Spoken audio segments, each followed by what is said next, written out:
Hi guys, I'm Kasha. Welcome to my channel and to our coffee times together. I thought today, after taking a break last Thursday from uploading because I do still have an eye infection on my left eye. It is getting better thanks to the drops that I got from the doctor, but I took a couple of days off from recording videos. But we're back today and I decided to talk about one of my favorite things, which is true crime. And I have been watching a bunch of documentaries on Netflix about true crime, so I thought I would let you know what I thought about them, what they're about, in case that you're interested in checking some of them out. It's coffee time. So one of the things that I am really fascinated by is true crime stories, just because they are just so intense and it's something that really happened, and it is just, I don't know, it's just fascinating to me. And I like to watch this kind of documentaries to get to know a little bit more about the story, and I especially love documentaries that show the different points of view and they are not just approaching the topic from just one perspective. I decided to make this video only based on documentaries that are showing the real footage, real interviews, and everything is non-fiction. But I will make another video of what some of my favorite movies and TV shows that are taking these true crime stories and then making kind of like a more fictionalized story out of it. So in this one I'm going to talk about all of those documentaries that have been dropping on Netflix about true crime and letting you know what I thought about them. First, I would like to start with one that is really close to home, because this is the Alcácer murders. El Caso Alcácer, and this takes place in Spain, actually not far away from where I live. And at the time of these murders in 1992, my best friends were living in the area where this happened. So really creepy. And I remember a little bit of these from the media from when I was a kid, but I was still very young. I was, I believe, 9 years old, so I couldn't really comprehend everything that was going on. So this was a very, very well-known case in Spain, and I decided to watch this documentary about it. It happened in a small town in Spain called Alcácer. Basically, 3 teenage girls disappeared one night. So these 3 girls were raped, mutilated, abused, and they were murdered.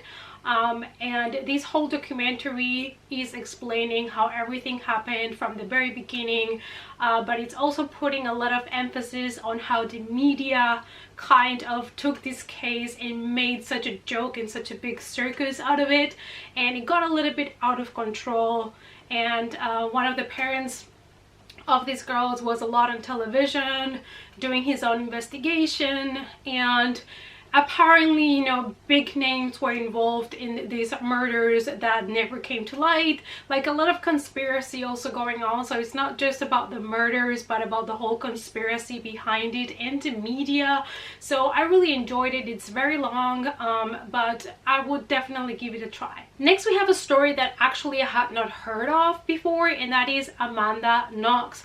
And this documentary was really interesting to me because by the end of the documentary I was still not sure what to believe. So it was really interesting. You're seeing interviews with Amanda herself, the ex-boyfriend, the Italian investigator that at the time was in charge of this investigation, and you are seeing real footage from back in the day.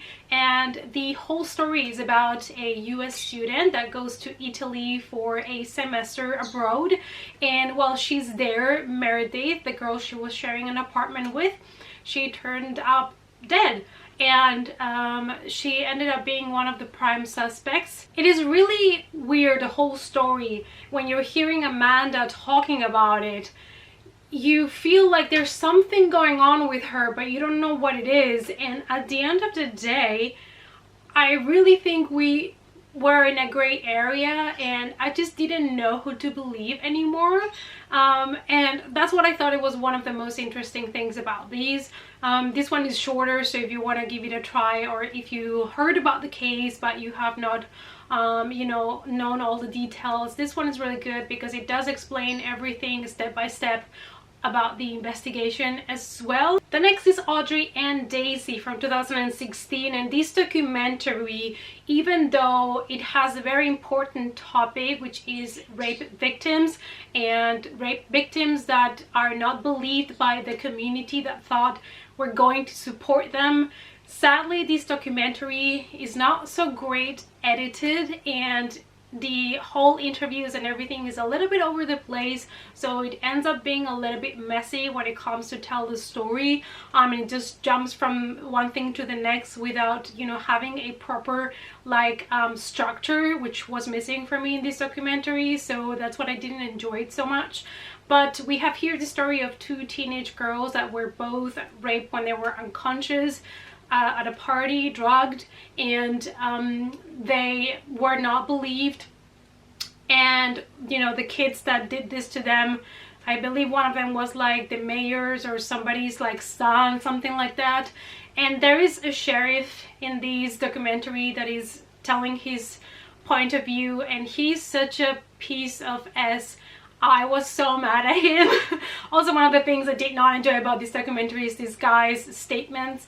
It just really made me mad, and all of this that this family had to go through, it's just insanity that these things happen all the time. So you know, it's a good documentary to bring awareness to the topic of these things are happening all the time everywhere, but I just don't think that the whole structure and editing was done properly, so it didn't make this story justice. Next we have Long Shot from 2017. This is a only 40 minutes documentary. It was really good and really interesting, and one of those documentaries that comes to show us that the law system is flawed.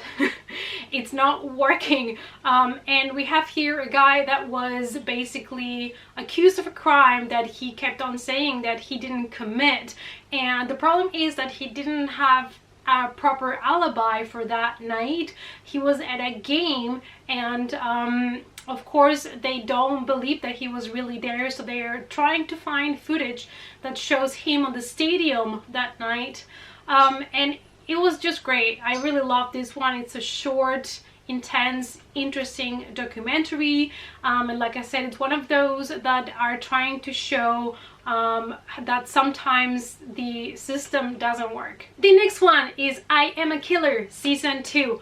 I really enjoyed these kind of documentary. It's just basically a limited series kind of deal in which you get 10 episodes for season 1 and 10 for season 2, and every episode is an interview with an inmate that is on death row because they have committed a murder, and you get to know their story, you get to know them.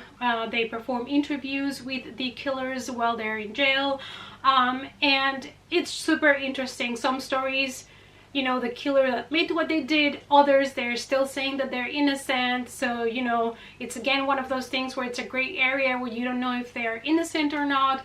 I just think these are super interesting, and because every episode is a different story, it's really bingeable, and I really enjoyed season 2. The next one is one from 2020, and that is the Trials of Gabrielle Fernandez. This is such a hard one to watch, especially if you have kids. Please be aware that there is graphic stuff being shown about the autopsy, about the wounds that the child had, and this is such a hideous crime, and it is insane when you hear the whole complete story that nobody took this kid away from these parents. Basically, we have a little boy that is being beaten up, he's being mistreated by the parents in such a horrible way. I don't want to go into details, you know, not to spoil the documentary to you, not to upset anybody, but it is unbelievable the things that they did to this kid, to the point where one day he ended up in the emergency room and he didn't make it. And you know, they're telling you the story, they're taking their time. It's a very long documentary with a lot of episodes, but it was so insightful, and it gives you so many different points of view and perspectives for you to understand everything. And this is an example of a really good structured and edited documentary. I really enjoyed it, even though some parts were really harsh. It's hard to believe that somebody would do something like that to a child. And obviously here the child's department that's supposed to protect these kids failed. The justice system failed this kid, and it's just crazy to think that this is still happening nowadays, and things are not working the way they should when it comes to the justice system and child protection.